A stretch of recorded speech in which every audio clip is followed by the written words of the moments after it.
Good people, why are African Americans diagnosed with acromegaly at such low rates? Let's discuss it in the comments. I think that's the perfect question based on today's guest.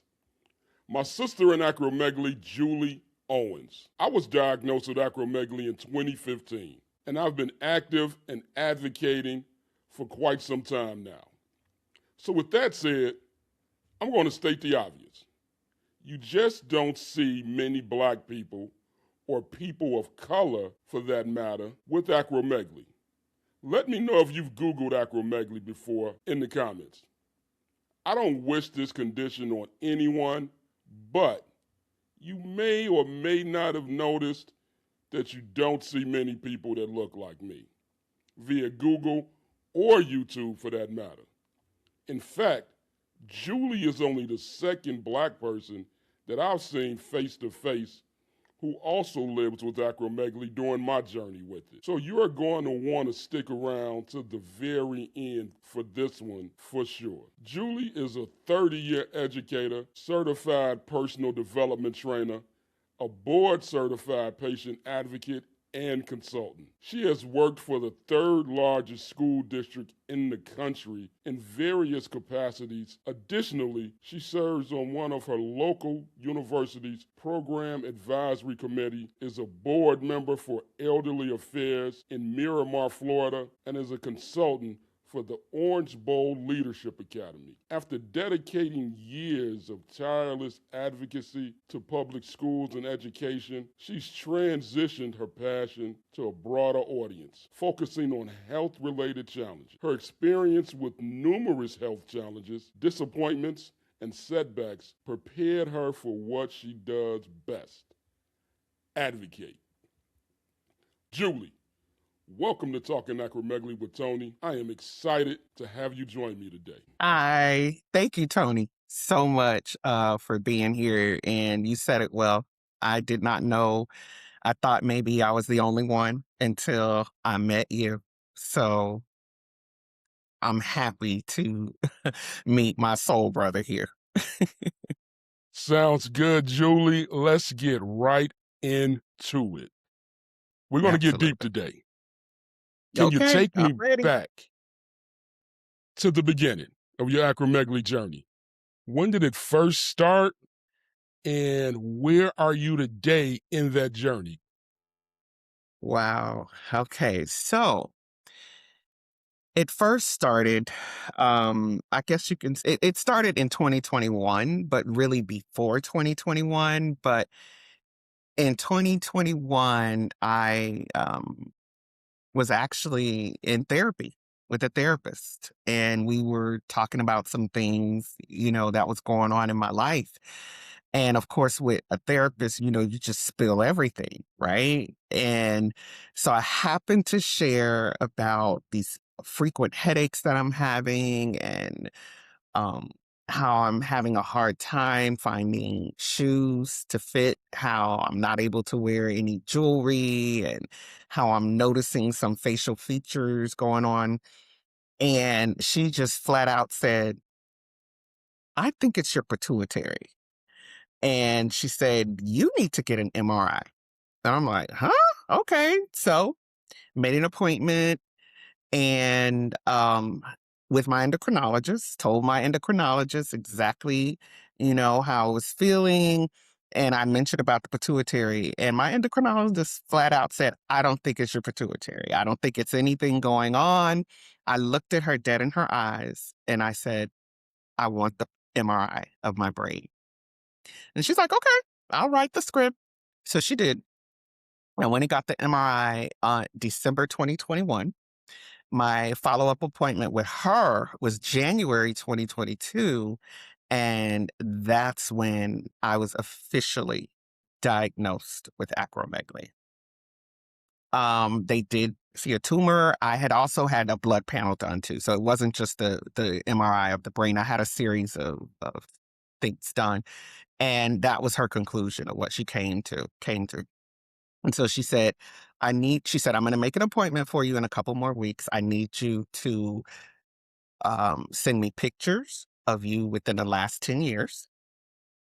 I need you to look at your shoe size. What shoes are you wearing now? What shoes were you wearing before? Bring your rings, all of that. So I did. I sent her pictures and she looked at my pictures and she said, yeah, I can see the change of what's happening. And at that time, I was being treated for something else. And I got diagnosed with acromegaly in January 2022 and got diagnosed with Graves' disease and thyroid eye disease shortly after. So I'm being treated. And then after the treatments, we went ahead, she sent me to a neurosurgeon. I met the neurosurgeon. He took one look at me and said, yeah, you have acromegaly for sure. And he said, okay, this is what we want to do. What do you think? And what he said was, we want to remove your tumor, do a transnoidal remove surgery and remove it. And I'm like, oh boy. And like you, I'm thinking, okay, are they going to crack what are they going to do? Crack my skull open to get there? Or, what's going to happen? And they said, no, we have come a long way with this type of surgery. And this is how we do it. We go through the nose. And so at that time, my growth hormone levels were off the chart. They were like 1200, which is, when I did my research, is extremely high.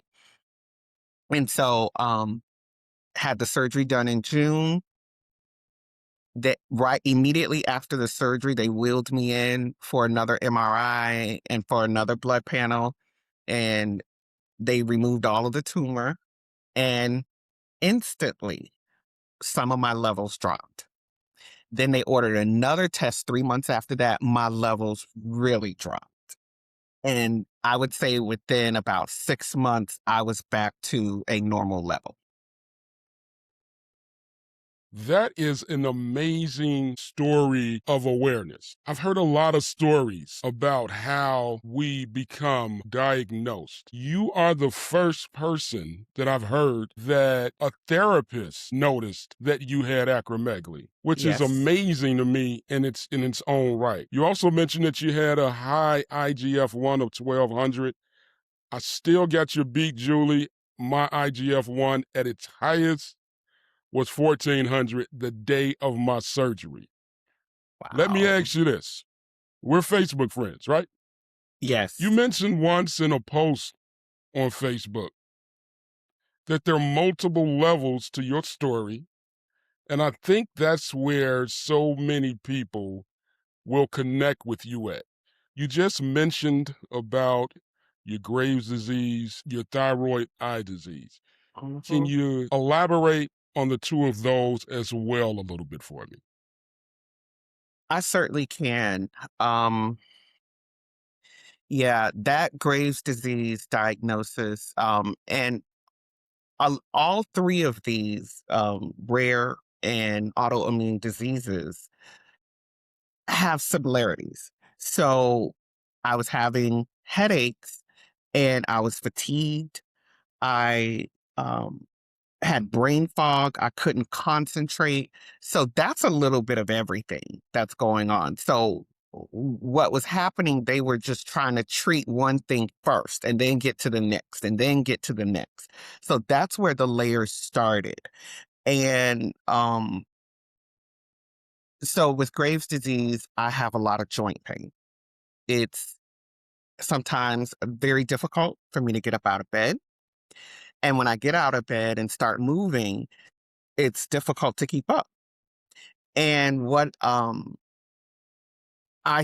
knew something's not right because the type of person that I am very, very active. I travel a lot. I do a lot of charity work. I work continuously, but I also play well too. So I have a lot of rest time, a lot of downtime. And I started noticing that downtime and recovery time, I was needing more and more and more time. I couldn't recover as quickly as I could when I guess you could say when I was healthy. And so That Graves' disease is what started it. I had lost 20 to 25 pounds within a matter of a month, little over a month.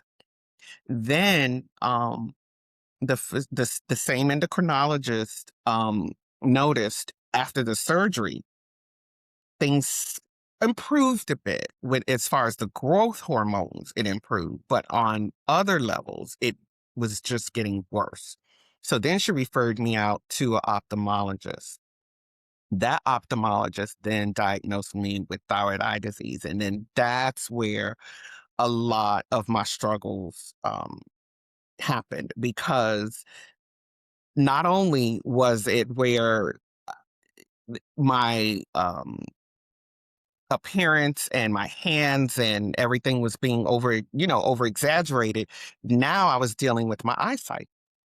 And so there was a concern that I was going to end up losing my eyesight because I had a lot of pressure on my optic nerve. And so, um, you know, we finally got it diagnosed. My vision was changing constantly. And then I started undergoing treatments with that. Well, because of the acromegaly, because of the Graves' disease, and because of the thyroid eye disease and the treatment, I became a medically induced diabetic. The third infusion treatment, the nurse noticed something was off with me because, like I said, I'm a talkative person. We talk, we just gel. That's how I am with people. I'm a people person. I'm an educator by trade, so I have to be able to talk and communicate well. And the nurse noticed something like, you know what, Miss Owens, you're not your bubbly self. Something's going on with you. And so she quickly did a blood sugar test, very high. She said, you need to call your doctor. I called the prescribing the doctor that prescribed the treatment. She said, you need to get to the emergency room immediately.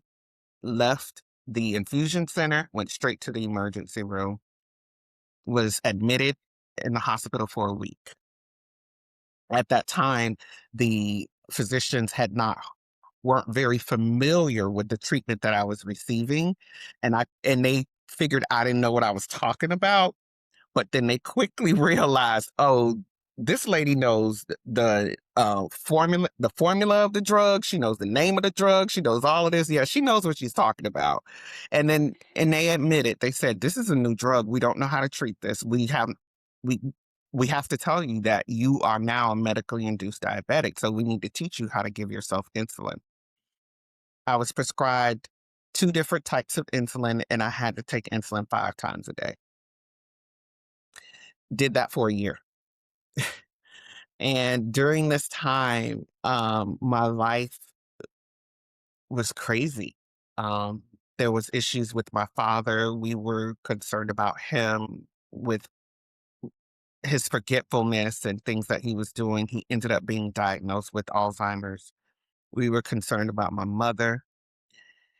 It just was a bad roller coaster ride. Very, very bad. And it affected my health because of stress. So that's why I know all too well what stress can do. Not only did I have stress from my job, I had stress from family, and I had stress from managing acromegaly, managing Graves' disease, managing thyroid eye disease. So, Julie, let me say this. Let me say this. You had a whole lot to deal with. You had a whole lot going on. Those are those layers. Yes.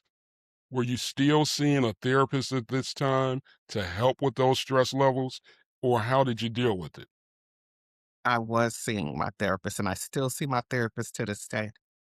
I thank God for her. She has been on the money with everything. So, you gotta make sure whatever you're going through that you connect with the right people. If it doesn't feel right, it's not right. And I tell people that there's nothing wrong with moving on. We are able to do that here in this country. We can move on to the next doctor, to the next person, to the next whatever. We can move on. So that was very instrumental in managing and juggling all of these layers. I can imagine. There are so many layers to you, and I'm thankful that you shared so much already with us about what you've been through. Now, let's help the people get to know Julie outside the diagnosis. Where are you from, and what does your life look like outside of your health journey? So I am from South Florida, born and raised. I um, work in Miami-Dade, but I live in the next county over in Broward County. And I am an outdoor person. I love my release is I ski. I love to ski. I've been skiing for over 25 years. So I definitely go places at least once or twice a year to ski just to connect with nature and just to see other parts of the country and of the world. And that's how I get my balance. It helps me to be sane. It helps to keep me on track is all of those different releases. So with that, I'm involved in the community a lot. And that's how I get my reward is being able to help others. I'm a seeker of information. And again, I'm an educator by trade, so I have to be a seeker of information. I do a lot of research to stay abreast of things to be able to share because it's one thing to get all that you can get and hold on to it, but it's even better when you can share it and pay it forward. And so that's what I do in life is pay it forward. By paying it forward, because I went on this journey by myself, I'm now in turn taking this and sharing it with others because I want others to know you're not stuck and you are not alone. We are very fortunate that we are able to access what we need to access, right? No matter how big and no matter how small. With access though, it comes action. So when you access the information that you need, you got to take action to make things better, to do better, and to be better. So I highly encourage others, don't sit where you are and feel like you are stuck because you're not. Um, we're rich in this country with information. And sometimes it can get skewed. That information can get skewed. But the wonderful thing about that is you can fact check things and you can make sure that you align yourself with things that are true and that are positive. So that's what I'm doing, and I said this to you before. The latter part of my life, the former part of my life was the education and the learning and the researching. Now it's time to pour into others what I have learned and to help them go through their journey like I went through mine. Let me ask you this. You mentioned you're an educator. Mhm. Do you teach on the elementary school level, the middle school, high school level? So, a 30-year educator, mainly elementary. I was in the classroom. Well, put it this way, I've been out of the classroom for over 23 years now, and I work at the central office. So my focus was early childhood. And so I went back and got my master's degree in early childhood because I felt that I am best used and can help when it comes to laying the foundation.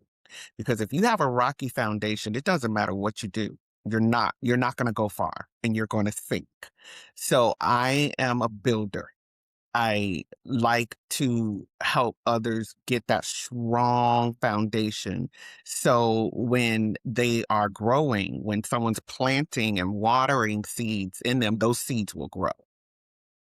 So I did a lot of professional development. So after teaching in elementary, I went to the district office and became a professional development trainer to teach teachers and administrators on how to work and help young children, young learners, early childhood education. So I design curriculum, I train on the curriculum, and just best practices when it comes to education in general, but mainly those our most vulnerable kids, our youngsters. Julie, you are an extremely busy woman right now. On top of the fact you have acromegaly, which is a rare Yes. disease in the African American community, Yes, and you ski, I do. which in my opinion is also rare in the African American community. It is Good rare, but we good for ski. you. Good for you. I am And I tired of ski on snow. blues. I don't Blues. see Green, how there's you leave green, blues, Florida. and black. I don't understand how you leave Florida and go to the snow. I But do. that's another I love. conversation. Mhm. Where do you ski at? Let's talk about that. Oh gosh. So, and when you say ski, everyone thinks Colorado. And yes, Colorado is great. Colorado has some great mountains. So I've gone to Vail, I've gone to Aspen, I've gone to Snowmass, I've gone to Keystone, Breckenridge. So all of those places in Colorado, but I've gone to Montana. I love the East Coast too. It can be a little icy, but Vermont,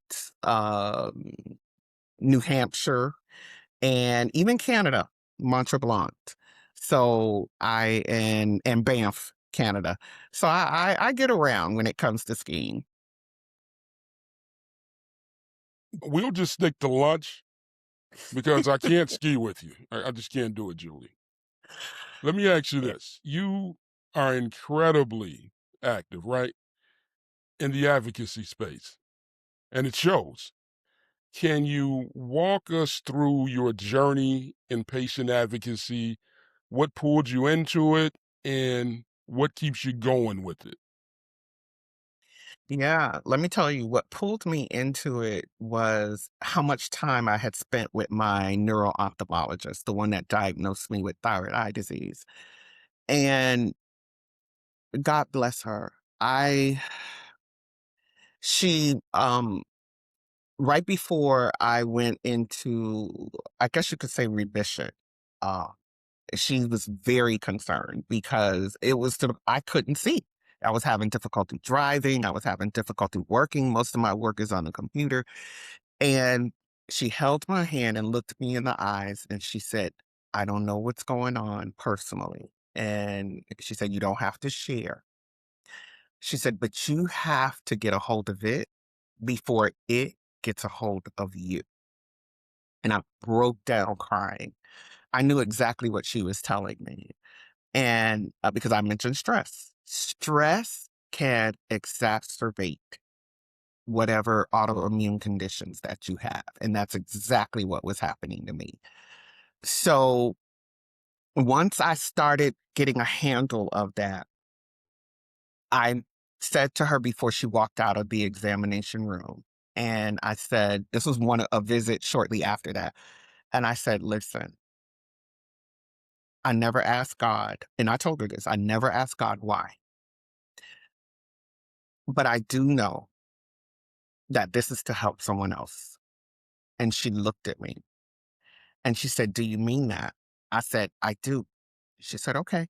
She said, I'll reach out to you. Sure enough, moving the story forward, she reached out to me a couple months later and said, listen, I have an opportunity for you to share your story because you want to share with others, you want to learn, you wanted this. So it happened. Film crew came in her doctor's office. We filmed, they interviewed me, we talked about things, we talked about mental health, we talked about a lot of stuff. And the videos are up on for the organization that did those videos. And from that moment forward, when people saw those videos, I started getting phone calls. I started getting emails. And everyone's like, hey, do you mind sharing your story? And I got really scared about that because I felt like everyone's going to see me naked, right? It's like, oh my goodness, I'm sharing everything about me. And so I thought about it and I said, yes, I will do it. That was 3.5 years ago. I have not stopped sharing my story ever since. I have not. And I I'm helping others by sharing my story. So to move it forward with that, how serious I got with advocacy, I mentioned about my father. I mentioned about my mother. I lost my father. Well, I lost my mother Thanksgiving night, 2024, unexpectedly. 2 weeks after that, my father passed. So within a 2-week period, I lost both parents. And you can imagine what I was going through and still currently going through. Got through the holidays. It was very difficult. In January, I said, I'm going to put my money where my mouth is. I want to do this advocacy thing. Let me do it right. And it's really no wrong way to do it, but right for me meant let's get some letters behind your name. Let's get some credentials here so people will really take you seriously. I was up late one night, came across this organization and found out about patient advocacy and being a board certified patient advocate. I combed the website. I immediately paid. I didn't care how much it cost. I paid the money to sit for the exam and I started just studying. Time came for me to get that exam, take the exam. It took me 3 hours to take the test. A month later, I got board certified.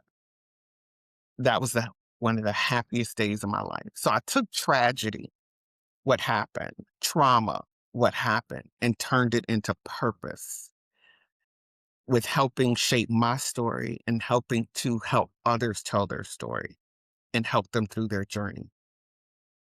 That's how I Our started. stories are very similar. I started out in a space where I didn't want to share my story. I didn't want anybody to know. I didn't want to feel quote unquote naked, right? But I quickly learned that by sharing my story, like you, I can help someone else. I can give someone the shoulder to lean on that I didn't have to lean on at the start of my acromegaly journey. Also, let me say this, and I have to say this, Julie, before it slips my mind. You're actually part of the reason I've started my own journey towards board certification. And I want to thank you for that. I saw your Facebook when you posted your certification. Congratulations on that. Thank you. Extremely proud of you. Thank you. Keep moving forward with your advocacy. Thank People you. like you and I are needed for people who aren't as strong as you and I. And I've taken it very serious to reach out and help someone through this journey of acromegaly and or even having a pituitary tumor. It's a lonely feeling. And you It is. mentioned that people aren't alone. You're there, I'm there, and I'm thankful to have someone like you advocating alongside me. For someone Wow. listening right now who's thinking about becoming an advocate or pursuing that certification, what would you tell them? Go for it.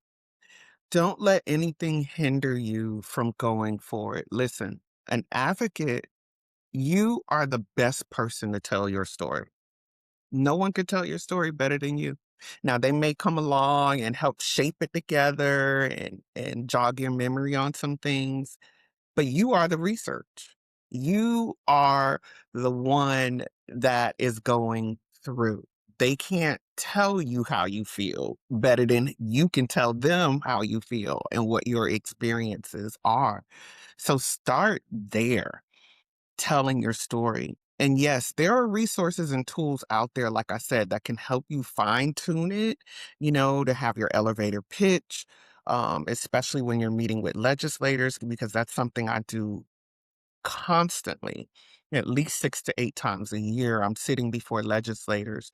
But becoming that storyteller of your story, and then you in turn take that and you advocate for others. You know what your experience was like to getting medications approved. You know what your experience was like with getting your treatments. You know what your experience is like to try to find the right doctor and to connect with the right people. Think about everything that you went through, and if there's anything that you want to change, and how would you change that?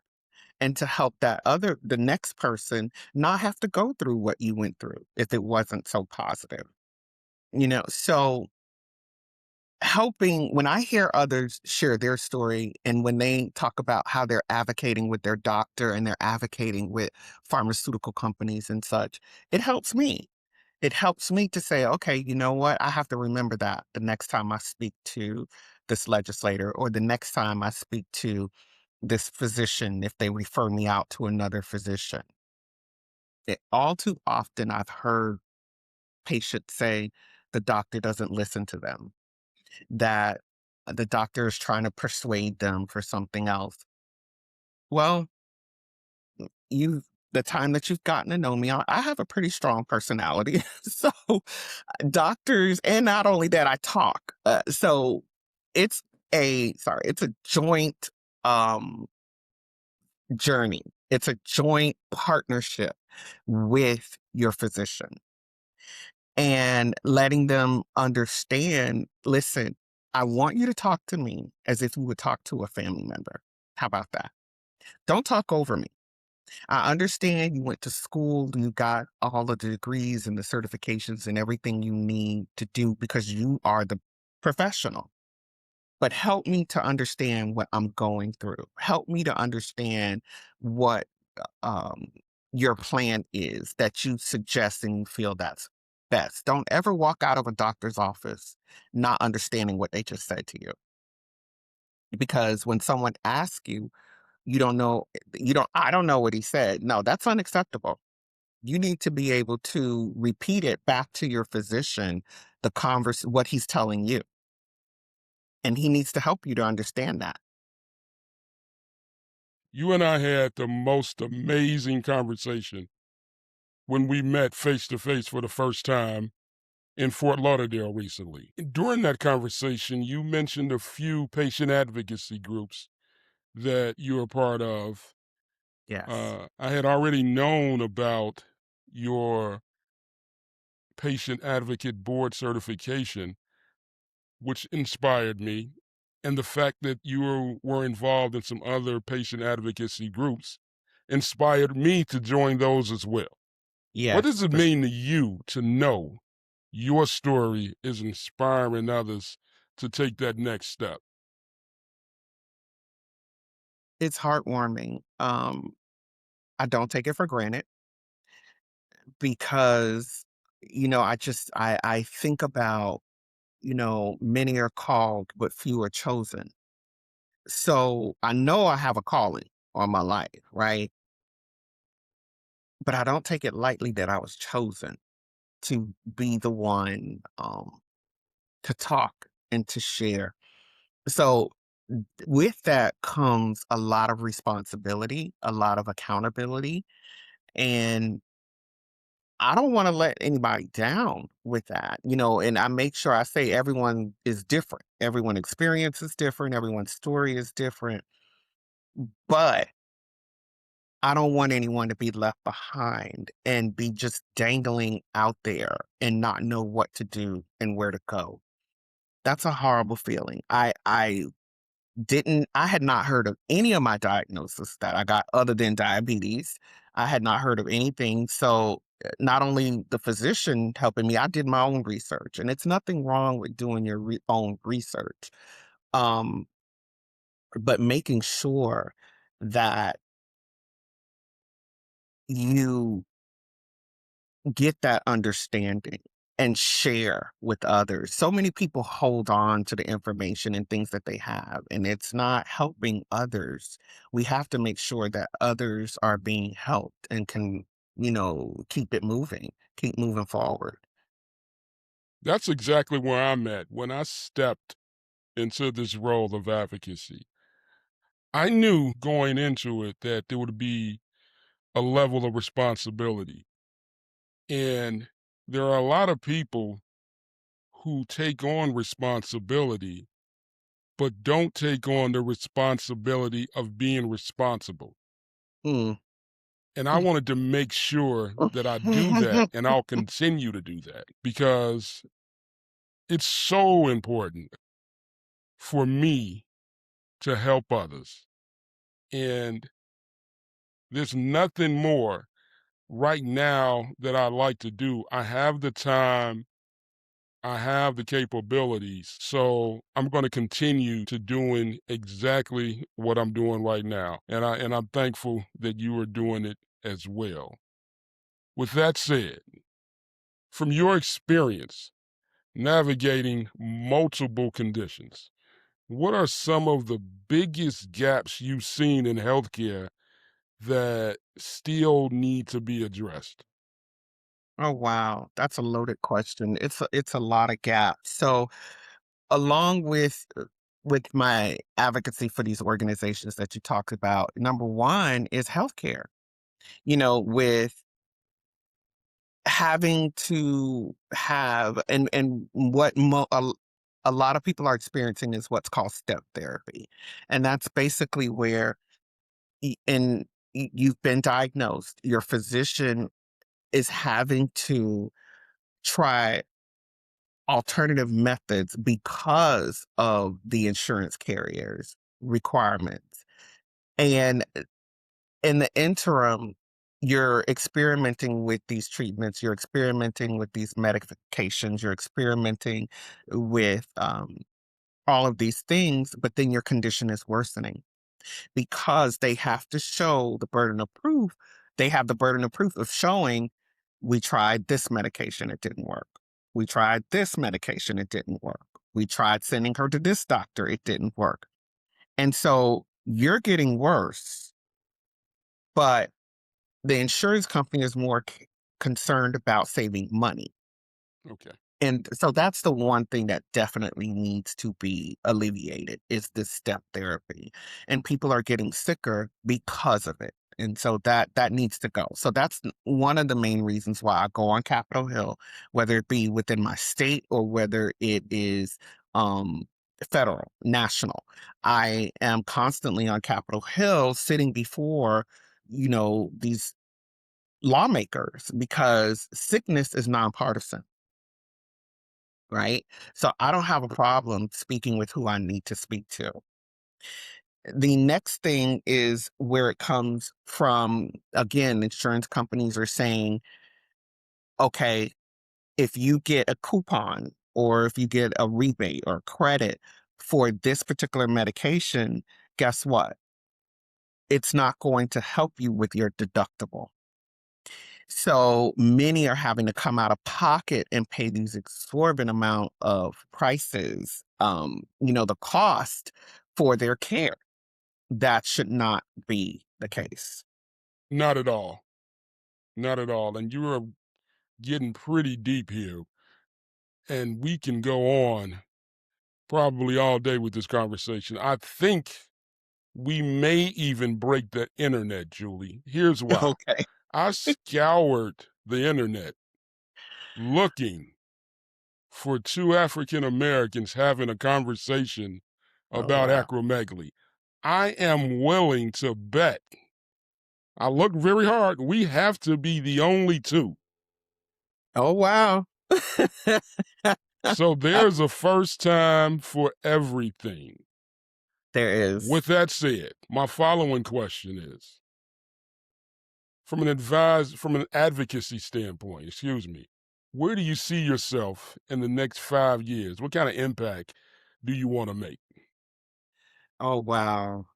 Tony, I see myself doing this work. I have some ideas floating in my head. Only one of them I shared with you when you and I had lunch, but I have a couple more, and I am determined to make those ideas come to fruition. So, and it's all about educating the public, right? So, because I don't know if you heard of acromegaly before you got diagnosed. I No, never I heard of it. didn't. So, making it an awareness campaign, making people aware, and particularly those communities that find themselves being left out, you know, those communities where they may not have as many resources to that they have access to. I'm also a peer mentor, and I'm not going to mention the name of the pharmaceutical company, but I'm a peer mentor for them. And so I am on the phone a lot with people, and a lot of people are living in areas where there may be one doctor that has that specialty. That shouldn't be the case. So if that's the only doctor they can go to, or they may have to drive 3, 4, 5 hours to get some help.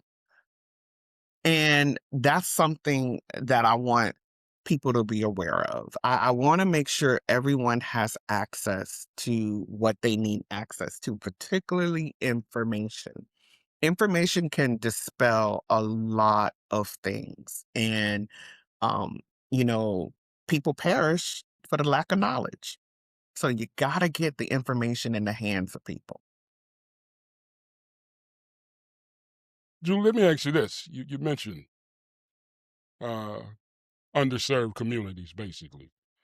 As an African American woman with acromegaly and a few other rare conditions, right? It's not often that you get to connect with other people of color Correct. in this space.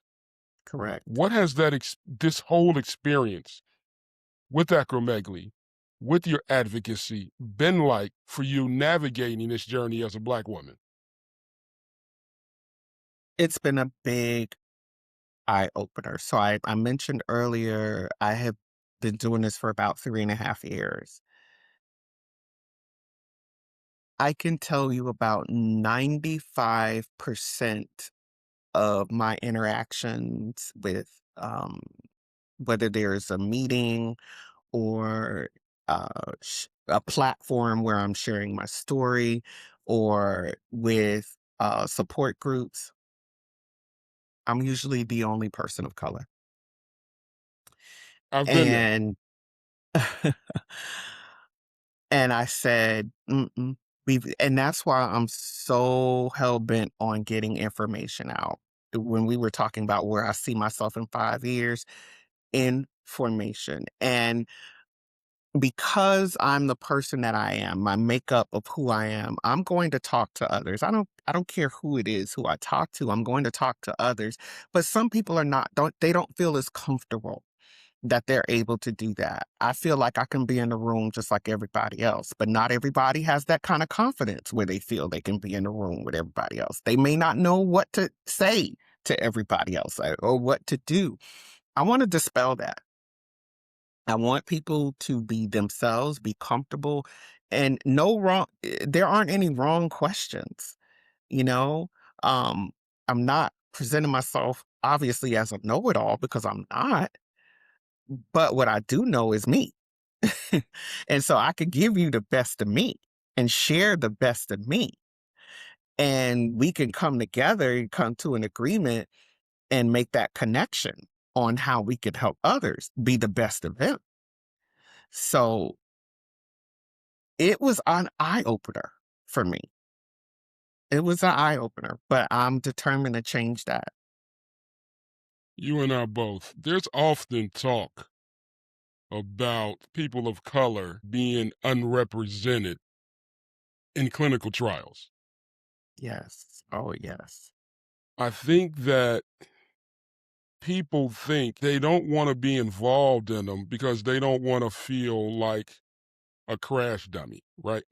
That's what I Right. get from people of color. And with you being active on Capitol Hill, do you hear anything like that as far as clinical trials are concerned? So I do hear about clinical trials even outside of Capitol Hill, because I've recently taken an interest in clinical trials over the last year and a half. I've taken so much interest that I am a plain language summary reviewer of clinical trials. So what that means, what that entails is that when the drug is in different phases of being approved with the FDA, the the company, the pharmaceutical company does a summary, and it's supposed to be plain language for patients to be able to understand about what clinical trial is happening with this particular drug. So they want to get, um, a patient's opinion on when they review the summary, is it understandable for people, to a common person just to read it and know the start, the middle, the end of this particular drug, and did they reach their goal? Well, I've reviewed, I would say to this date, about 50 to 60, maybe even 70 um, patient language summaries. And the majority of them do not have people of color in those clinical trials. And I just found that to be baffling to me, that you're developing this drug, but some of your target audience may not be some people. And that's concerning. It's a little concerning. How can we change that? How do we get more people of color to be involved in clinical So, trials? like I've been saying, knowledge. We gotta share. We have to talk. Listen. And like you said, there is definitely some apprehension about clinical trials because people don't trust. There's that issue of trust. And rightfully so in some areas. But how else can we help develop drugs for everybody if we don't make take some steps forward to gain the trust of people? So letting the community know, hey, this is why we need a full representation in these clinical trials. Knowledge, knowledge. So, and that's something else I have in my head of something that I want to dispel those myths when it comes to people of color participating in clinical trials. I've got another question to follow that up. What does it mean to you to now be the representation for someone else who may be watching and listening and finally seeing themselves in your story? Welcome to the family. Welcome. You are a part of us. Let's not stop there. Let's continue. Let's get the wheels in motion. Let's continue. Let's get you what you need. Let's do what we need to do, because we're not going to stop there. And all it takes is just to take that first step. I took that first step when I told my physician, I believe this is to help others. She took the first step to say, okay, let's get you that platform. She got me that one platform. I have been on so many more since that day. And when I go to see her and do my periodic checkups with her, and I share with her, oh, I did this and oh, I did. She's just smiling from ear to ear. And especially at a particular conference for ophthalmologists, an international conference for ophthalmologists, where physicians have to go to get their credits to keep their license. I was at that conference sharing my story, and she was there.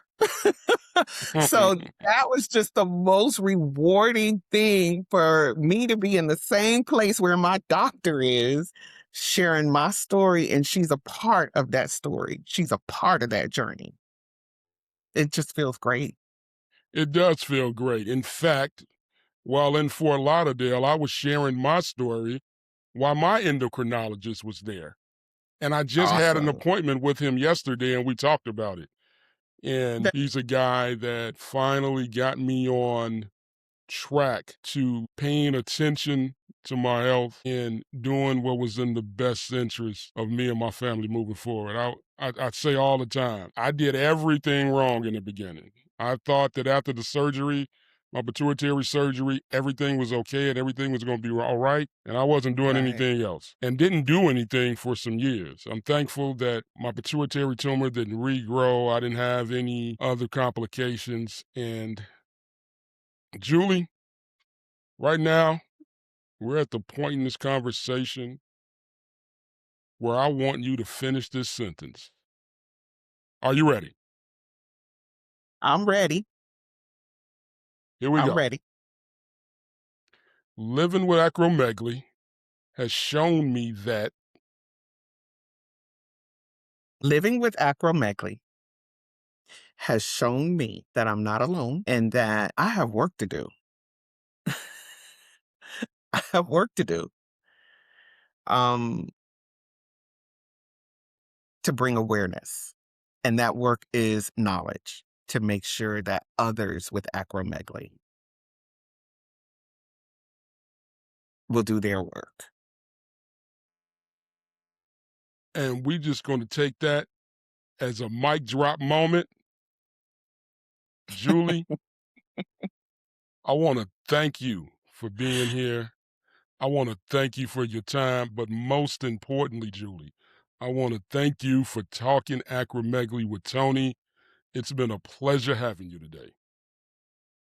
Tony, it has been a pleasure, and I truly thank you. Thank you.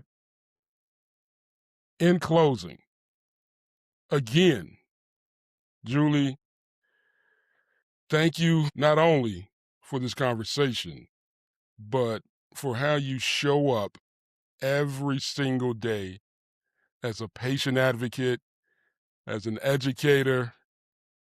You're not only navigating your own journey, you're lighting the path for others to follow. Your transparency, your willingness to pour into others, it matters, Julie. It makes a Thank, difference. And thank you. know someone listening right now needed to hear your voice, and I appreciate you. I celebrate you, and I'm grateful for the impact that you make. Thank you, Tony. If you're very welcome. If someone out there found interest in this episode, drop a comment, share it, like it, hit that subscribe button. You can also follow me on all my social media platforms. If you're interested in a conversation with a CEO who has changed acromegaly treatment, click here and watch a very memorable conversation that I had with Scott Struthers, founder and CEO of Crinetics Pharmaceuticals. Thanks for watching.